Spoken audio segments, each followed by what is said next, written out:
자, 안녕하십니까? 안녕하세요. 구정 잘 보내셨습니까?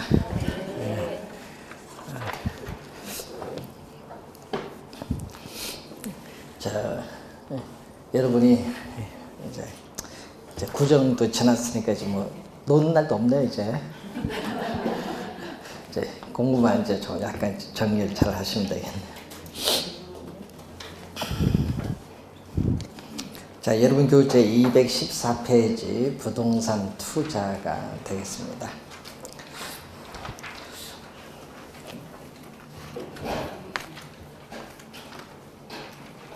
이제 아시는 분이 그저께 모임 갔다가 교수들 모임 갔다가 몇 분 만나서 식사하면서 그랬는데 우리 아시는 분이 이번 인력관리공단 추천으로 부동산 정책 심의위원회로 들어갔더라고요. 정부 이제 마지막 그 뭐만 받았는데 얘기 영 나누다 보니까 중개사 시험 바꿀 거냐 안 바꿀 거냐 물어봤지. 그분은 국토교통 말도 듣고 저쪽 말도 듣고 여러분 말도 듣고 이제 근데 바뀌지는 않을 것 같아요. 뭐 감옥 뭐 바뀌는 것은 없고 그래서 하여튼 그 얘기를 들어보니까 이제 국토교통부에서는 뭐 응시인원 접수자가 아니고 여러분 2차 응시인원이죠. 시험 치잖아요. 그럼 또 이제 집에 가신 분도 있고 하여튼 2차 응시인원의 20에서 25% 정도 합격을 유지하겠다고 하니까 공부 그러니까 보통 한 16, 7만 명 치죠. 2차 최종 2차 칠 때. 그래서 6, 7만 명이 25니까 한 16,000명에서 한 2만 명 사이가 되지 않을까 이렇게 보는데 그래서 저도 몰랐는데요. 얘기 듣다 보니까 뭐 최소 합격률이라고 한 번 있었다고 하더라고요. 18회인가 9회인가.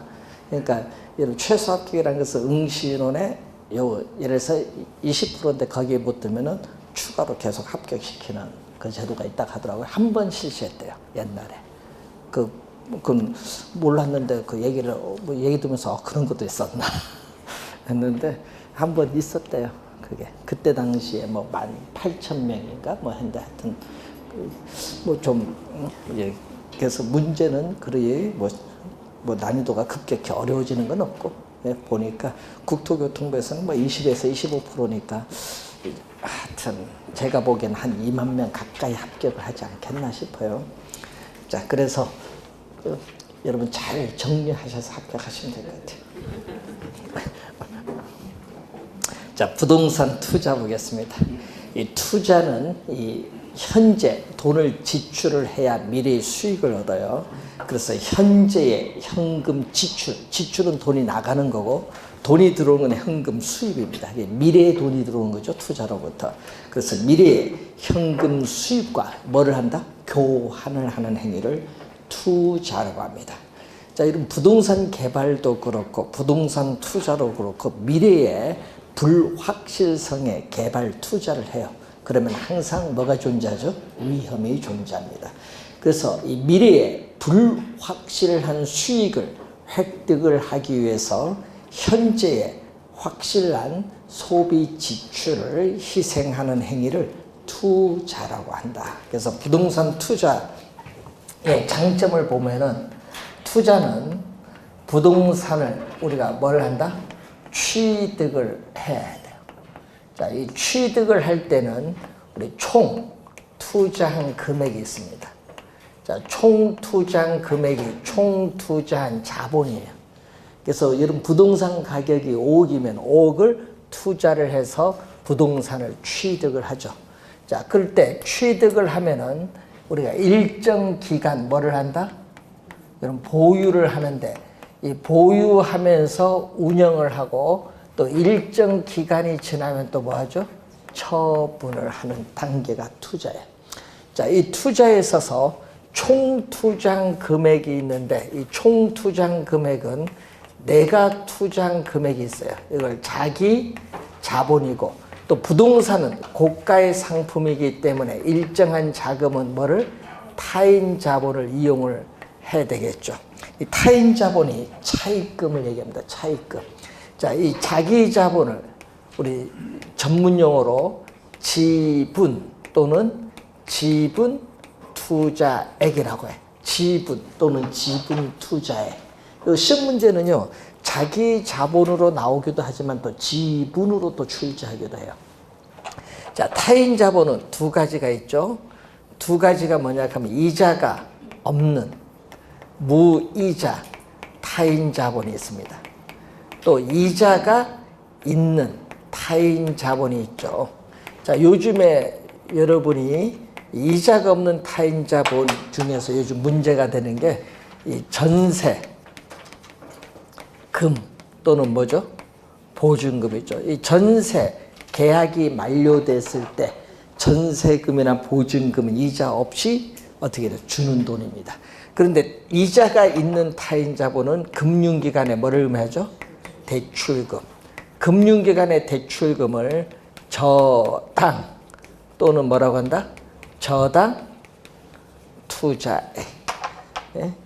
금융기관의 대출금을 저당 또는 저당 투자액이라는 또 전문 용어로 사용합니다. 자, 그랬을 때 투자의 장점은 보유기간 동안에 뭐가 나타나죠? 임대료 수입이 있죠. 우리 임대료 수입은 연간 계산해요. 그럼 보유는 몇 년? 임대료는 연간 계산해야 되니까 1년 이상을 보유해야 돼. 1년 이상. 그러면 이때 임대료 수입을 시험 문제는요, 뭘로 출제하냐면 전문 용어로 출제하죠. 소득, 이득으로 출제를 해요. 이 보유기간 동안의 임대료 수입을 소득, 이득이라고 하고 또 처분 시에 처분 가격과 취득 가격의 차이를 부동산 가격 상승에 따른 이득이라고 해요.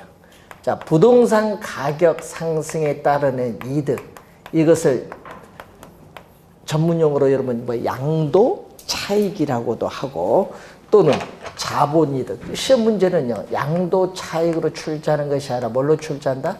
이 용어 자본이득으로 출제해요. 그래서 투자의 장점은 보유기간 동안의 소득 이득과 처분 시에 뭐를 우린 자본이득 두 가지를 누릴 수 있는 장점이 있다. 장점. 자, 두 번째는 이런 장점도 있지만은 또 부동산을 투자하면은 사용에 따라 소모되는 감가상각비 또 이 대출금에 대한 이자 지급액에 대해서는 세금 공제가 돼요. 세액 공제가 되기 때문에 세금을 절약할 수 있는 효과가 있어요. 자, 그리고 최근에 25회와 27회 시험에 두 번 출제를 했는데 뭐 여러분 한 번은 정답 지문 물었죠. 인플레이션 해지라고 했어요. 자, 물가가 지속적으로 상승하는 인플레이션이 발생을 하면은 이 실물 자산인 부동산 가격은 오르고 화폐 가치는 하락을 해요. 돈의 가치는. 그러기 때문에 화폐로 표시된 금융자산을 보유하기보다는 실물 자산인 부동산을 보유하는 것이 유리하다. 네? 인플레이션을 방어하는 수단이 된다. 왜냐하면 실질적 구매력을 보호받을 수 있습니다. 자, 그게 인플레이션 해지라고 해요. 시험에 자주 나오거든요. 좀 주의해 두시고. 자, 그리고 또 이제 부동산 투자의 장점 중에 하나가 낮은 금리로 뭐를 한다? 낮은 금리로 자금을 조달하여 부동산에 투자를 해서 자기 자본 수익률을 어떻게 돼? 대출 금리보다 더 높이면 돼요.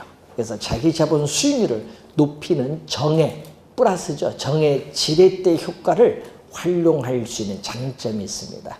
자, 그래서 지렛대 효과가 여러분 오른쪽에 그 박스에 나오는데 시험 문제 우선 출제 1순위 또 되겠죠. 여러분 작년 시험엔 여러분 홀 25회, 27회, 29회는요 계산 문제가 출제를 했고요. 27회는 계산 문제와 이론을 섞었는데 하여튼 시험 문제에 단골로 출제를 한다. 자, 여러분 무거운 물건을 들어올릴 때 뭐를 이용한다? 지뢰를 이용하면 쉽게 들어올 수 있거든요. 지뢰를 우리는 레버라고 하는 레버. 그런데 부동산도 고가의 상품이기 때문에 금융기관의 융자를 이용하면 좀 더 쉽게 어떻게 돼요? 우리는 구입을 할 수 있다. 이것을 우리는 뭐라고 하죠? 지렛대 효과 또는 이 레버리지 효과라고 합니다. 자, 우선은 이 개념도 시험 문제 우선 자주 출제를 해요. 이 지렛대 효과, 레버리지 효과인데 반드시 지렛대 효과는 뭐를 이용해야 되냐면요. 타인 자본. 타인 자본은 뭐죠? 차입금. 자, 차입금이에요. 타인 자본. 그래서 반드시 뭐를 이용해야 된다? 타인 자본, 차입금을 이용을 해야 된다. 자, 타인 자본을 이용을 하는데, 자, 여러분 부동산을 취득하는데 총 투자 금액이 5억이다. 5억 중에 3억을 타인 자본 이용하면 내가 투자 금액은 얼마? 2억. 내 돈은 2억이야. 그 타인 자본을 얼마 이용하느냐? 자, 여러분 27회, 26회, 8회 시험에 또 출제를 했었죠. 28회 시험에 또 정답으로 물었던 용어가 부채 비율이라는 용어예요. 자, 여러분 나중에 우리 다음 주에 또 배워야 될 용어입니다. 부채 비율. 이 자기 자본. 자, 여러분 28회 시험에는요. 이걸로 출제했어요. 지분이라는 용어로. 지분. 그리고 분자는 뭐다? 부채. 지분에 대한 부채의 비율인데 시험 문제는요. 부채에 대한 지분의 비율, 분모 분자를 바꿔버렸어. 그런데 뭐가 틀린지 모르는 거야. 분모에 뭐가 들어온지 여기서 잘 봐야 돼요. 지분에 대한 부채의 비율. 이 부채를 뭐죠? 타인 자본. 그래서 여러분 총 투자 금액 중에 타인 자본을 얼마 이용했냐에 따라 뭐가 달라져요? 내가 투자 금액이 달라지기 때문에 뭐가 변하죠? 부채 비율이 변해. 그래서 이 부채 비율이 증가할 수도 있고 어떻게 돼? 감소할 수도 있죠. 왜? 타인 자본 얼마 이용하냐에 따라서 어떻게 돼? 증가할 수도 있고 감소할 수도 있어요. 이 부채 비율의 변화를 통해서 시험 문제, 계산 문제는 어느 걸 출제한다? 이걸 출제해요. 지분 수익률. 작년에도 또 요 지분 수익률, 자기 자본에 대한 수익률을 출제했는데 분모는 뭐죠? 분모는 자기 자본. 여러분 24회와 26회 시험에는 말로 출제했거든요. 말로. 뭘로? 요 수식 말로 출제했습니다. 지분 투자액. 이 지분 투자액으로 출제를 했죠. 24회 6회는 지분 투자액에 대한 뭐의 비용? 자기 자본에 대한 대가. 자기 자본에 대한 대가.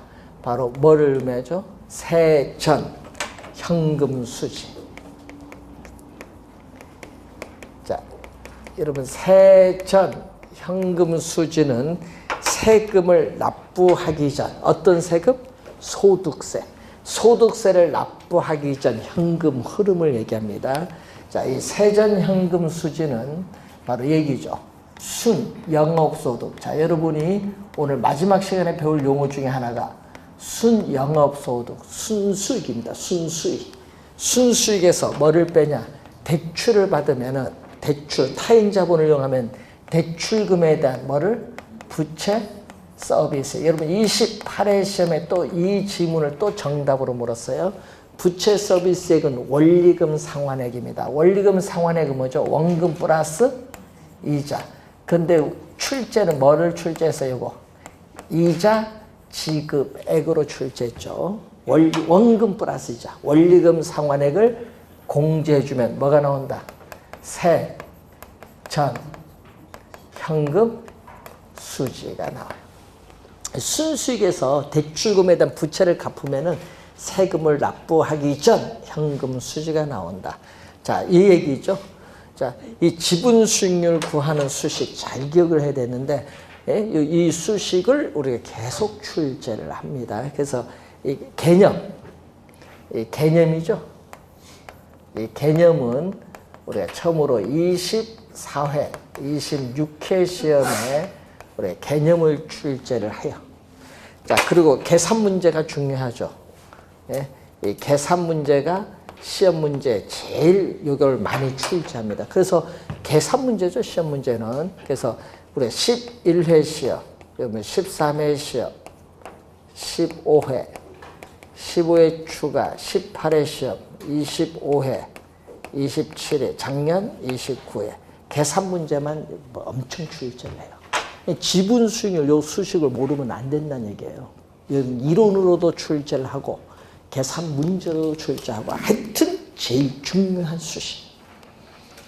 요 수식에서 시험 많이 나오죠. 예? 또 28회 시험에도 또 개념 물었고 하여튼 제일 출제를 많이 하는 수식이기 때문에 개념을 잘 봐야겠죠. 자, 지렛대 효과의 개념. 우리가 12회 시험에 처음 우리가 지렛대 효과 개념 출제하면서요. 이 지렛대 효과의 개념이 우선 우리가 출제를 이렇게 3번 정도 출제를 했어요. 자, 지렛대 효과의 개념도 자주 나옵니다. 자, 그러면은 항상 뭐를 이용해야 된다? 타인 자본을 이용하는데 두 가지가 있어요. 금액이 있고 또 뭐가 있다? 수익률 퍼센티지로 따집니다. 자, 수익금 지렛대 효과. 자, 이 수익금 지렛대 효과 12회, 14회 시험은 요 말로 또 출제를 했는데 뭐가 출제했냐? 금액이거든요. 금액인데 시험 문제는 요걸로 출제했어요. 전세금.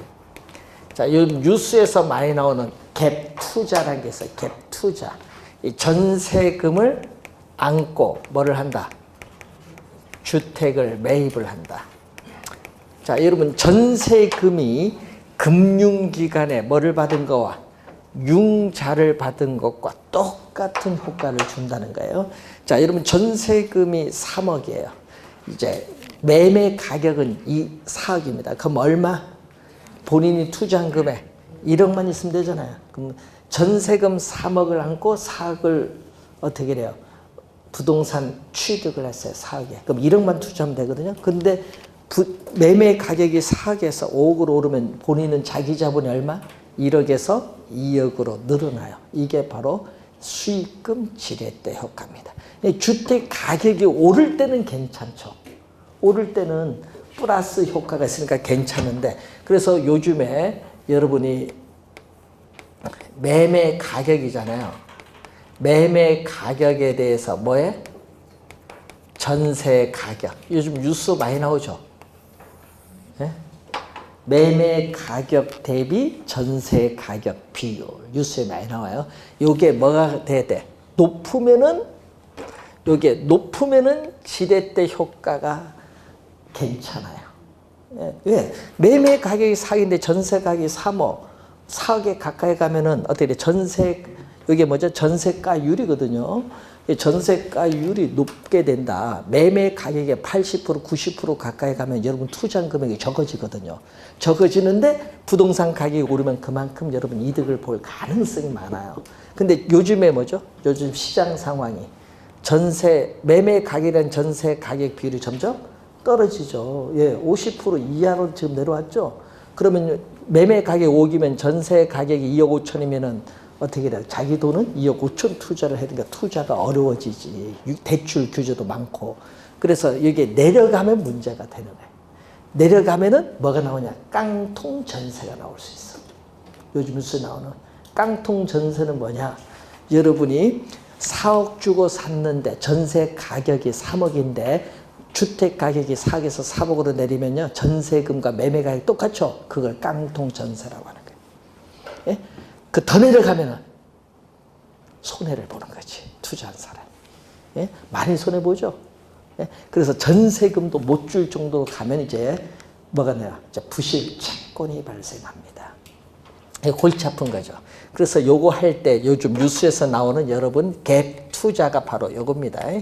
뉴스에서 나오는 갭 투자 하는 게 바로 수익금 지렛대 효과. 자, 수익률 지렛대 효과. 자, 여러분 수익률은 20회와 27회 시험에 또 출제가 된 용어인데 여기는 정은 뭐라죠? 플러스. 또 중립적. 그리고 부는 뭐죠? 마이너스. 이 정의 지렛대 효과, 중립적, 부의 지렛대 효과가 있어요. 자, 우선은 이 효과 중에서 우리 지분 수익률은 자기 자본에 대한 수익률. 자, 거기 여러분 교재에 표가 있습니다. 종합 수익률, 그리고 저당 수익률인데, 자, 이제 용어부터 해석합니다. 저당 수익률, 금융기관입니다. 금융기관에서의 저당 수익률은 주택담보대출 금리를 얘기해. 그럼 주택담보대출 금리고, 그러면 이때 종합수익률을 뭐라고 하죠? 종합수익률을 다른 말로 시험 문제는 이걸로 출제하죠. 총투자수익률 또는 총자본수익률이라고 해요. 시험 문제는요, 총투자수익률로 제일 많이 나요. 자, 24회, 26회는 이걸로 출제했죠. 그럼 총투자수익률은 부동산을 취득을 하는데 총투자 금액에 대해서 뭐의 비율? 순영업소득. 그럼 총투자 금액이 5억인데 순수익이 1억이다. 그럼 5억에 1억이면 몇 프로? 20%가 되죠. 20%, 5분의 1이니까. 그래서 총투자 수익률 개념, 또 시험 문제에 우리 개념을 또 출제를 또 많이 또 합니다. 자, 그래서 총투자 수익률 말에 순영업소득을 총투자액으로 나눈 비율을 말한다. 이렇게 또 출제를 하죠. 자, 이때 이런 형태, 대출 금리보다 자기 자본 수익이 더 높으면 투자를 잘 했다. 그래서 투자의 장점은 뭐를 누려야 된다, 여러분은? 요걸 누려야 돼. 정해 지렛대 효과를 누려야 된다. 투자의 장점은. 근데 이게 서로 같았다 하면 어떻게 돼요? 서로 같았다 하면 중립적. 융자를 이용하더라도 지분 수익률, 종합 수익률이 같다. 이런 경우는 중립적. 또 이렇게 부동 방향이 반대로 가면은 어떻게 자기 자본 수익률이 오히려 하락해서 대출 금리도 못 감당해요. 이런 경우는 투자 잘못했다. 이때는 마이너스 지렛대 효과. 그러니까 여러분 투자는 뭐를 누려야 된다? 여러분 정해 지렛대 효과. 요걸 누리는 게 장점. 그래서 이 퍼센티지 갖고 이제 분석을 하는 겁니다. 만약 전액 자기 자본으로 투자하면 어떻게 돼요? 타인 자본을 이용하지 않았다. 부동산을 취득하는데 전액 자기 자본으로 투자를 한다. 그러니까 뭐를 이용하지 않았다? 타인 자본을 이용하지 않았어요. 자, 이런 경우에는 타인 자본을 이용을 해야 지렛대 효과가 발생하는데 타인 자본을 이용하지 않았기 때문에 이 지렛대 효과는 발생하지 않아요. 여러분 금융은요, 여러분 좀 이따 또 배울 텐데 금융은 자금을 금융기관으로부터 융통받는 거예요. 이 금융 안 받았죠?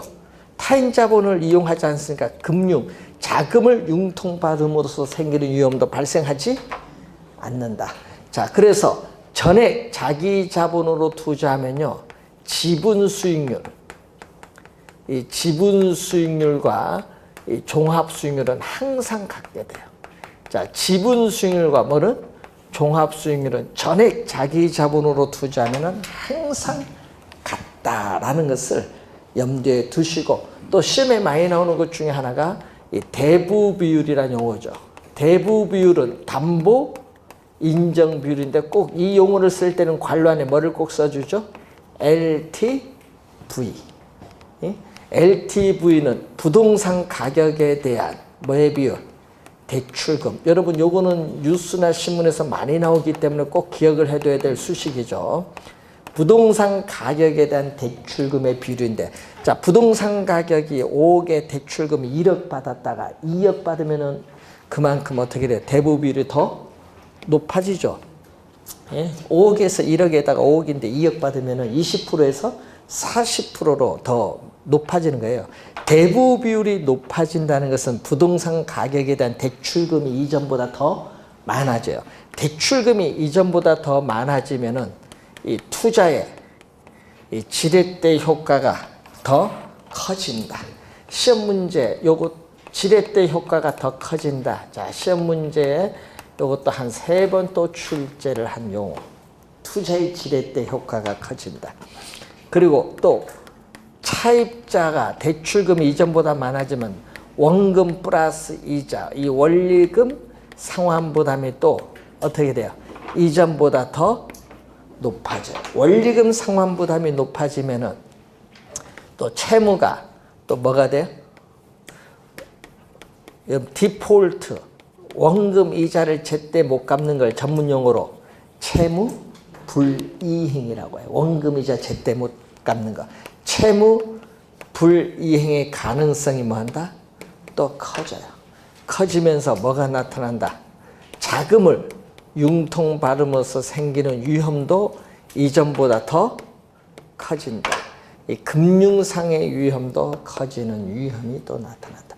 이 지문 자주 우리가 출제를 하는데, 자, 요 지문은 또 27회 시험에 또 출제를 또 했습니다. 자주 나옵니다. 그래서 지렛대 효과는 하여튼 시험의 단골이라는 걸 꼭 명심을 해 두셔야 됩니다. 자, 216페이지에 부동산 투자의 단점이 나오죠. 자, 부동산 투자의 단점을 보면은 1번 지문이요. 이게 27회 시험에 또 정답으로 물었죠.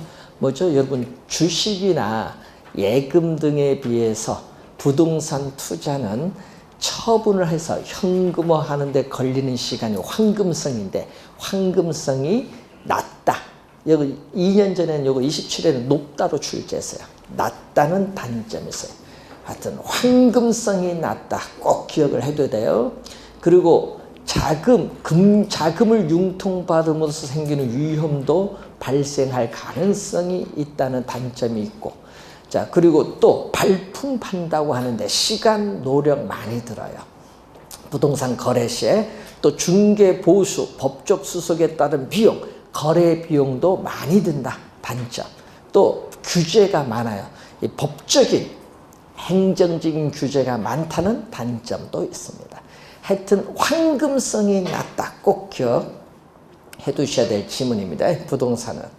자, 그런 내용을 보시고, 자, 여러분 교재 217페이지로 가시면은 화폐 시간 가치가 나오고 있죠. 자, 이 화폐 시간 가치를 보면요. 현재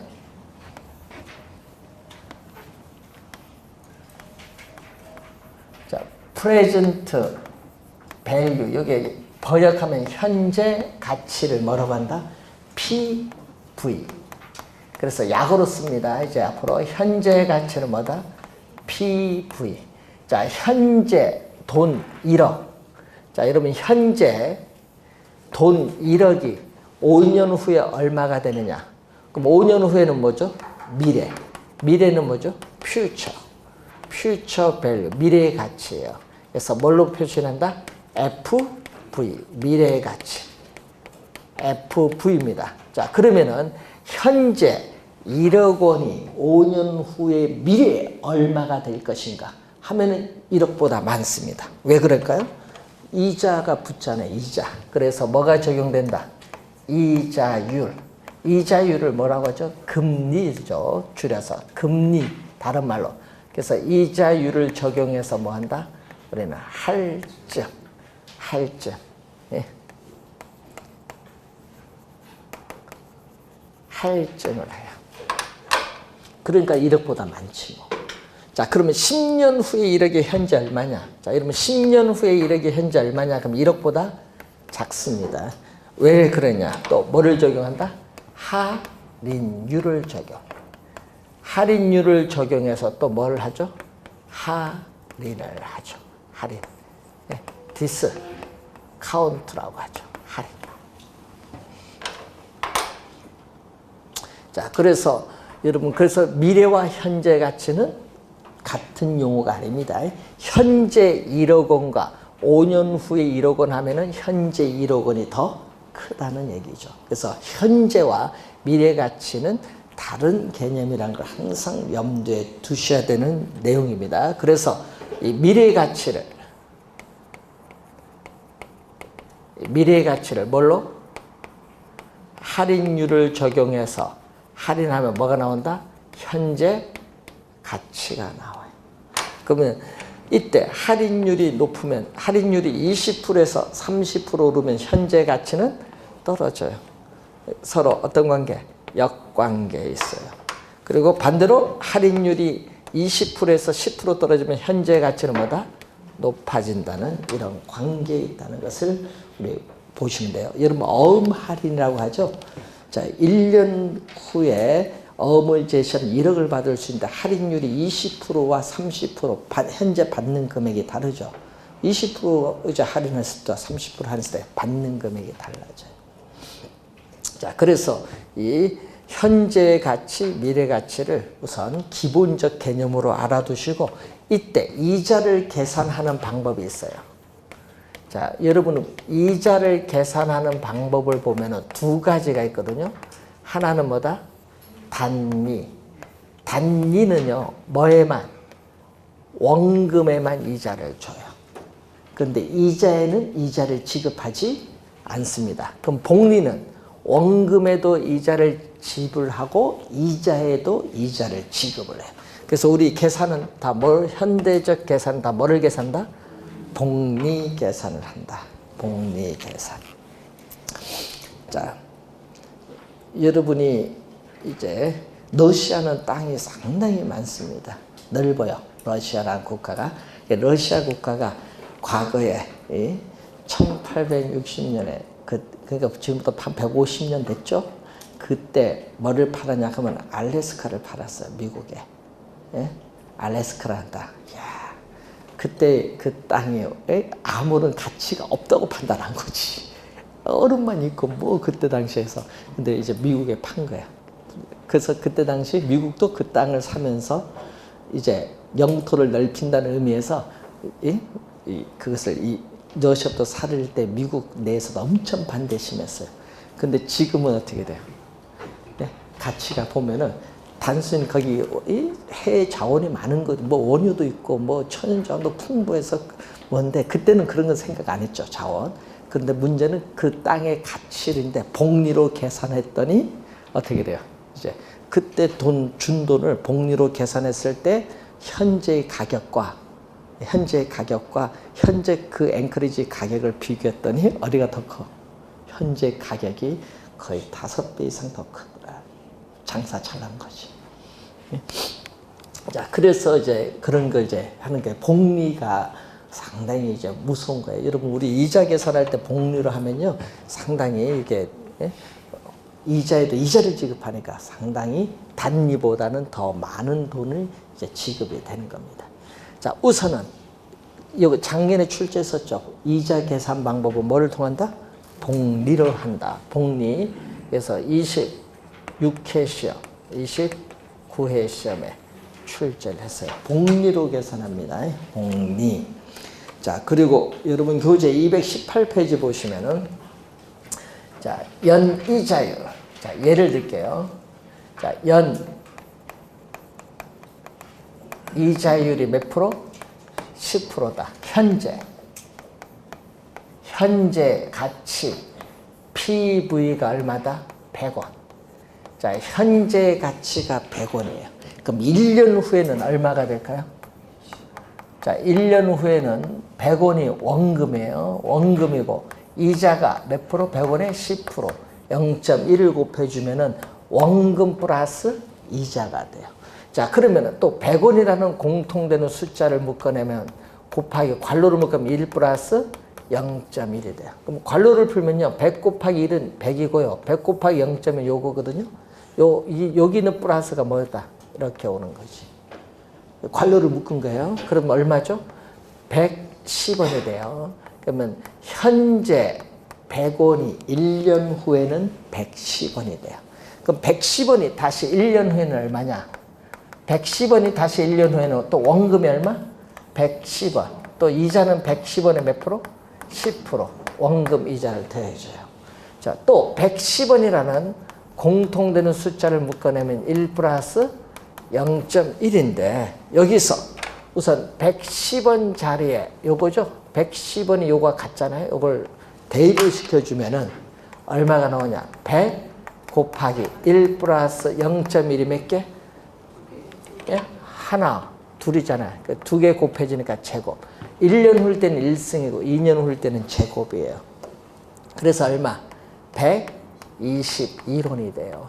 자, 여러분요, 복리거든요. 그러니까 다시 얼마? 요 10원이잖아요. 요 10원의 이자 10%에서 1원이 더 들어온 거예요. 예? 단리 계산하면 120원이 되지만 복리 계산하니까 121원이 돼요.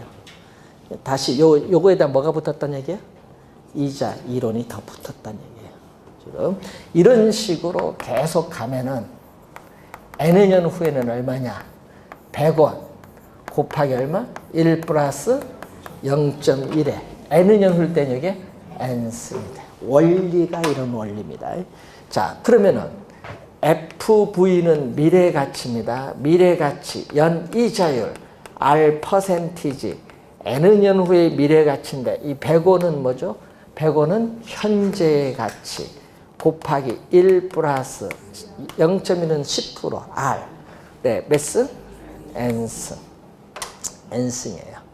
자, 이 수식인데 이때 요 1 플러스 R의 요 N승인데 현재 가치 100원이 N의 년 후의 미래에 얼마의 가치가 되는가 구해주기 위해서는 이 수식을 뭐 해주면 돼? 곱해주면 돼요. 이 수식을 우린 전문용어로 뭐라고 한다? 일시불의 미래가치계수. 일시불의 뭐라고 한다? 내가계수. 일시불의 미래가치계수, 내가계수라고 해. 자, 이때 이 미래가치가 일시불의 미래가치계수인데 이때 요걸 줄여서 뭐라고 한다? 내가라고 해. 일시불의 미래가치계수. 일시불의 내가계수라고 합니다. 자, 여러분이 요 수식에서 5년, 자, 현재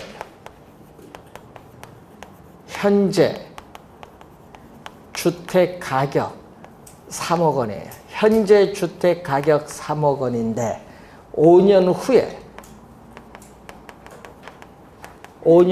주택 가격 얼마인지 알고 싶다. 자, 요걸 모르잖아요. 5년 후에 주택 가격 얼마인지 알고 싶다. 현재 주택 가격 3억 원인데 5년 후에 주택 가격이 얼마인지 알고 싶을 때 뭐를 이용한다? 일시불에 뭐를 이용한다? 네, 내가 계수를 활용하죠. 연이자율 R 프로 몇 년? 5년 후에. 그러니까 일시불에 이렇게 내가 계수를 이용하여 구할 수 있죠. 요 말로 작년 29회 정답지구. 작년 29회 정답지구. 예. 그러니까 예? 현재 주택 가격이 3억 원일 때 5년 후에 주택 가격이 얼마인지 알기 위해서는 일시불의 내가 계수를 활용할 수 있다. 그게 정답 작년. 예? 말로 출제한 거야. 그러니까 이 원리를 이해하는지 여부를 말로 출제한 거죠. 그래서 이런 내용들이 우선 출제를 잘 합니다. 자, 29회 시험에 정답 지문을 물었기 때문에 한번 확인한 거고, 이때 PV는 얼마죠? PV는 양변을 뭘로 나눠주면 돼? 요거 빨간 거 일시불의 내가 계수로 양변을 뭐 해줬다? 나눠줬다. 뭘로? 1 플러스 R의 N승으로 나눠줬죠.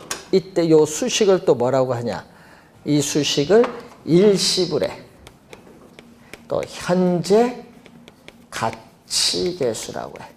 일시불의 현재 가치계수인데 이때 요걸 줄여서 또 뭐라고 하죠? 일시불의 현가계수. 일시불의 현재 가치계수를 일시불에 뭐라고 한다? 현가계수인데 요 두 수식을 곱하면은 1. 곱해서 1이 나오면은 두 수식은 서로 우리는 곱해서 1이 나오면은 역수관계라고 해요.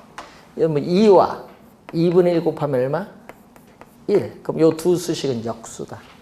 하여튼 곱해서 1이 나오면은 두 수식은 역수관계에 있다. 자, 16회 시험에 또 출제를 했습니다.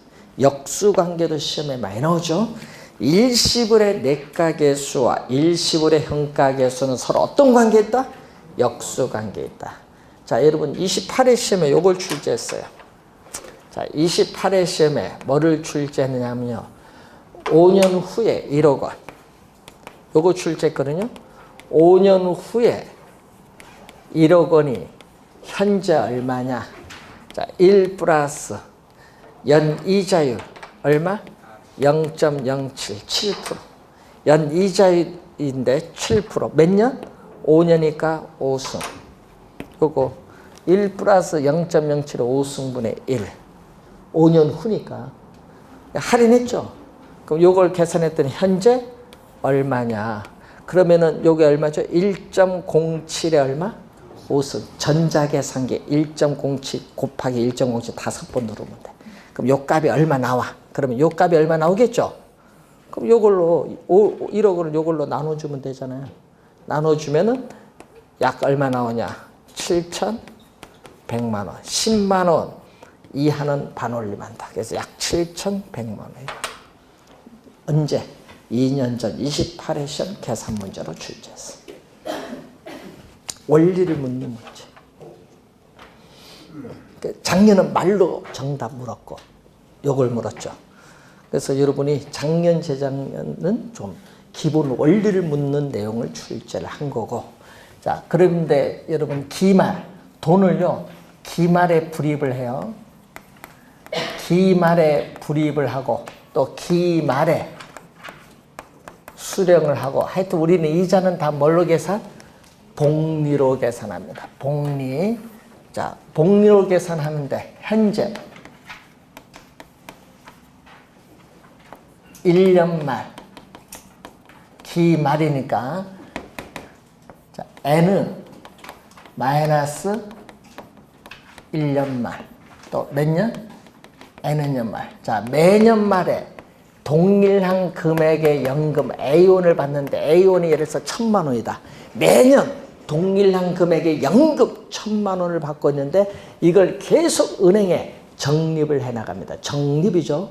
자, 여러분 10년 만기 정기적금에 가입을 했어요. 10년 만기가 되었을 때 받을 수 있는 총 금액 얼마입니까? 이걸 묻는 거예요. 그러면은 N년 말 만기가 됐을 때 받을 수 있는 총 금액 얼마냐? 이걸 구하는 겁니다. 자, 여러분 정기적금 가입했을 때 만기 돼서 통장에 돈 받아봤죠? 그거 구하는 거예요. 네? 만기 됐을 때.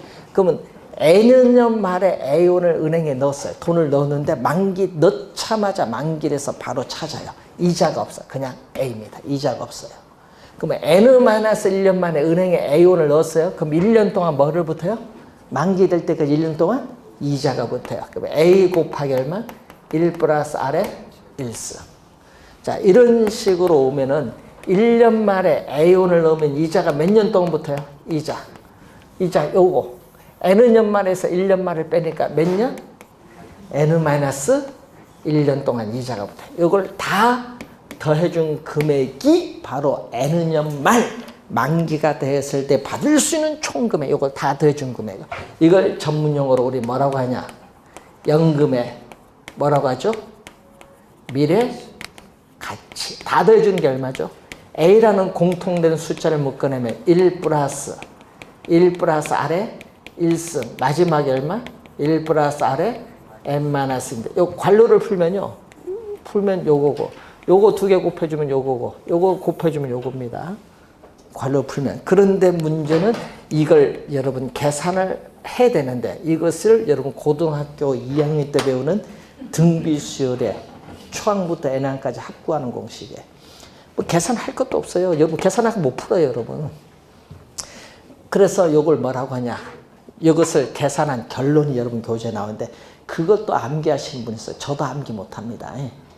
그건 암기하는 게 아니에요. 이걸 뭐라고 하냐? 연금일 때는 뭘 붙여요?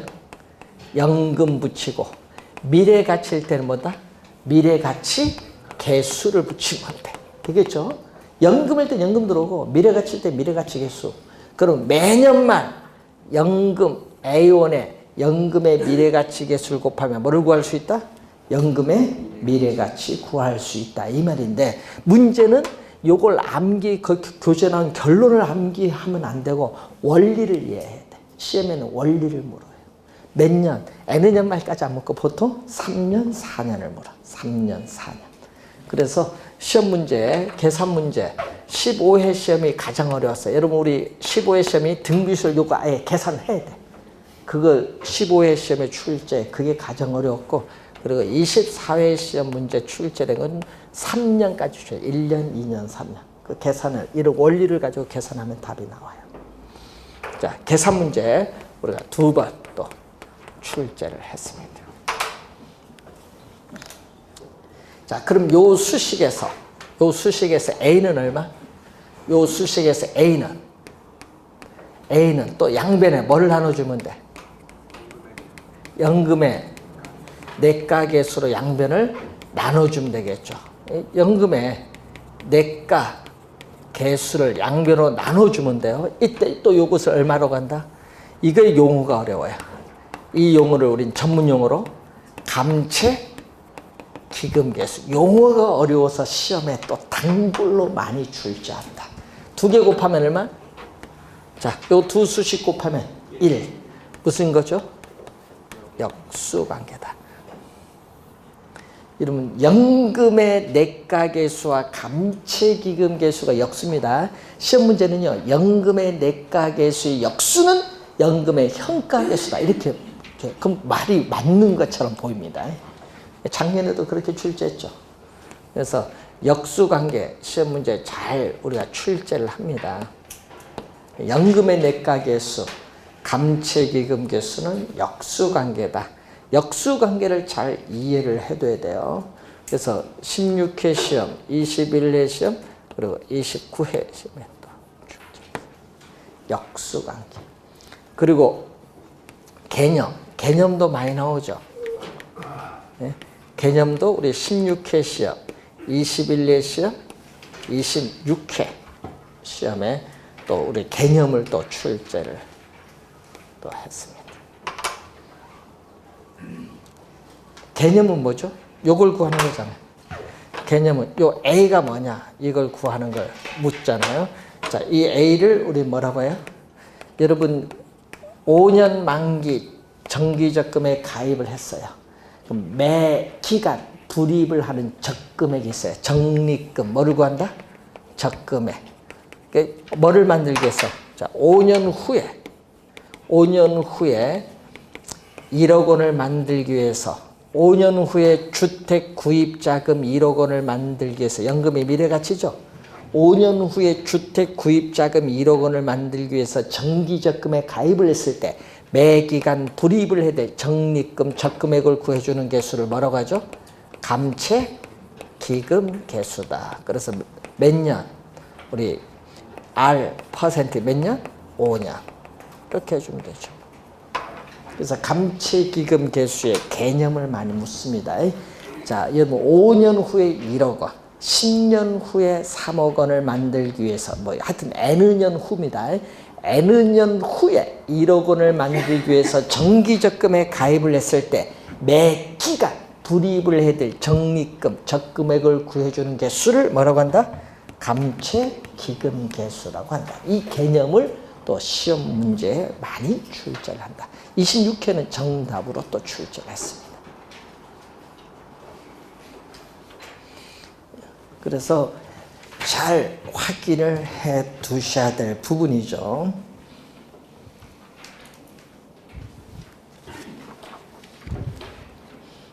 자, 그래서 프린트 19번 문제 보시면 19번 지문 감채기금 개수는 미래에 사용할 금액 아까 얼마? 5년 후에 얼마? 1억 원 적립하기 위한 매월의 뭐를? 적립금이 적금액이죠. 계산하는데 사용한다. 맞는 지문. 이게 이런 지문을 출제하는 거예요. 우리 말로 출제할 때. 그래서 감채기금 개수의 뭐다? 우리는 개념이고 21번 보시면은 정년 퇴직자가 매월 연금의 형태로 받는 퇴직금을 일정 기간 적립한 이후에 달성된 금액, 일정 기간 적립한 후죠. 적립의 동그라미. 후에 달성되는 금액을 산정, 구할 경우에 뭐를 이용한다? 연금의 내가계수. 요거죠. 요거 정기적금에 가입했을 때 만기됐을 때 받을 수 있는 이 금액을 구해주는 개수, 연금의 뭐다? 내가 개수를 사용한다.